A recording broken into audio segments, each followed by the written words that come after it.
Kemerdekaan Indonesia yang diproklamasikan pada 17 Agustus 1945 bukanlah akhir dari perjuangan. Itu adalah titik awal dari perjalanan panjang penuh onak dan duri. Bayangkan sebuah bangsa baru, yang ratusan tahun di bawah kolonialisme, kini harus belajar berdiri sendiri. Euforia menyapu seluruh negeri. Sabang, Merauke, rakyat bersorak, bendera merah putih berkibar. Indonesia Raya menggema penuh harap. Namun di balik kegembiraan itu, tantangan besar menunggu. Negara harus dibangun dari nol, dengan sumber daya terbatas dan ancaman dari dalam dan luar. Tugas paling mendesak, mempertahankan kemerdekaan. Belanda tak rela melepaskan Hindia Belanda. Agresi militer dilancarkan. Pemuda yang semalam memanggul bambu runcing kini menghadapi tentara profesional dan senjata modern. Diplomasi berjalan alot. Di medan perang, darah pahlawan tumpah. Di tengah itu fondasi negara harus diletakkan. UUD 1945 jadi panduan. Pancasila jadi dasar, ekonomi juga porak-poranda, kas negara kosong, inflasi meroket. Infrastruktur rusak, jalan, jembatan, pelabuhan. Tantangan internal juga besar. Indonesia mozaik ratusan suku, bahasa, budaya, ideologi bersaing, nasionalis, agamis, komunis. Di pusaran itu, sosok pemimpin sangat krusial. Panggung sejarah menunjuk Soekarno, sang putra fajar. Soekarno, atau yang akrab disapa Bung Karno, adalah magnet. Ia bukan sekadar presiden, ia simbol perjuangan dan harapan. Dengan pidatonya yang berapi, ia membakar semangat jutaan rakyat. Karismanya melintasi batas, petani di desa, kaum terpelajar di kota. Di panggung internasional, Bung Karno disegani. Ia penggagas konferensi Asia Afrika di Bandung, 1995. Motor penggerak gerakan non-blok, menempatkan Indonesia penting dalam percaturan global. Memimpin negara beragam bukan mudah. Bung Karno berjuang menyatukan kekuatan politik. Demokrasi parlementer menimbulkan ketidakstabilan. Kabinet jatuh bangun silih berganti. Pada 1959, ia mengeluarkan dekret presiden, menandai awal demokrasi terpimpin, menempatkan presiden sebagai pusat kekuasaan. Di bawah demokrasi terpimpin, Bung Karno mencoba menyeimbangkan tiga kekuatan, nasionalis, agama, komunis, namun persaingan ketiga pihak makin tajam. Masing-masing berusaha mendapat pengaruh lebih besar. Kondisi ini ibarat bom waktu, ketegangan menumpuk di bawah permukaan, menunggu ledakan. Di tengah gejolak, Bung Karno melancarkan proyek mercusuar, pembangunan Stadion Gelora Bung Karno. Namun proyek itu sangat mahal. Sementara rakyat menderita, inflasi tak terkendali dan kelangkaan barang kebutuhan pokok menjadi pemandangan sehari-hari. Kesenjangan antara retorika dan kenyataan akar rumput semakin terasa. Malam Jahanam, 30 September 1965 menjadi titik balik dalam sejarah modern Indonesia. Sebuah gerakan bernama Gerakan 30 September atau J30S melancarkan aksi penculikan pembunuhan terhadap 6 jenderal senior Angkatan Darat. Pagi harinya, siaran radio mengumumkan pengambilalihan kekuasaan oleh Dewan Revolusi Klaim, melindungi Presiden Soekarno dari Dewan Jenderal yang dituduh akan melakukan kudeta. Jakarta dicekam ketegangan, ketidakpastian, ketakutan menyelimuti seluruh negeri. Peristiwa ini membuka kotak Pandora, kekacauan dan pertumpahan darah militer, khususnya Angkatan Darat, memanfaatkan situasi.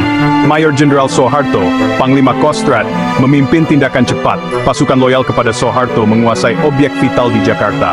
J30S dituding didalangi oleh PKI. Tuduhan menjadi pemantik tragedi kemanusiaan. Aksi pembersihan terhadap anggota PKI, simpatisan PKI, dan yang dituduh komunis terjadi masif di berbagai daerah. Ratusan ribu hingga jutaan korban, suasana berkabung. Posisi Presiden Soekarno sangat sulit, dilematis. Ia menyerukan agar tidak ada saling tuduh dan balas dendam.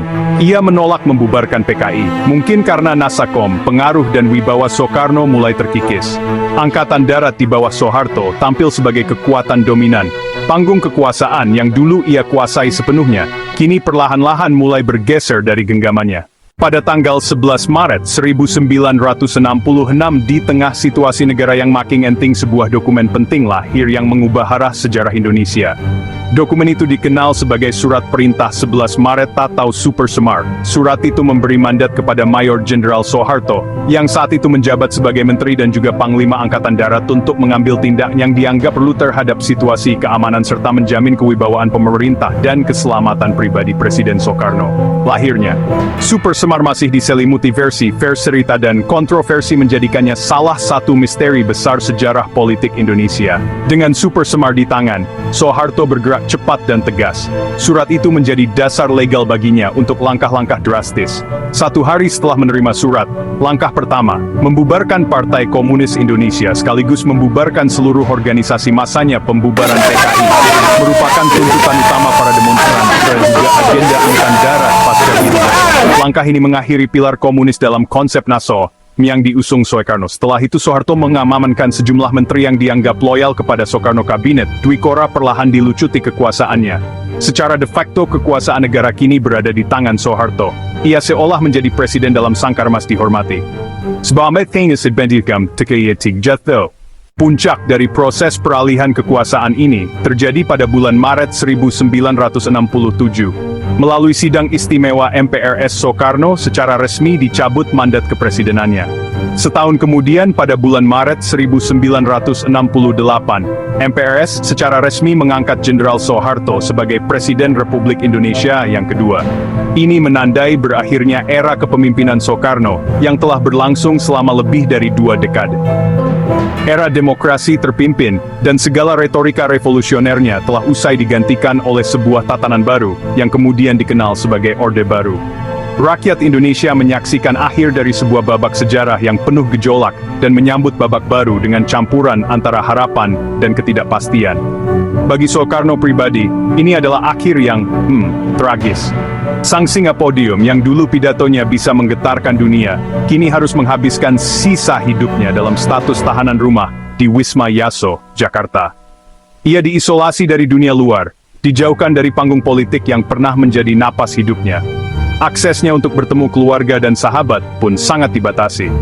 Soekarno, sang proklamator kemerdekaan dan bapa bangsa, wafat pada 21 Juni 1970.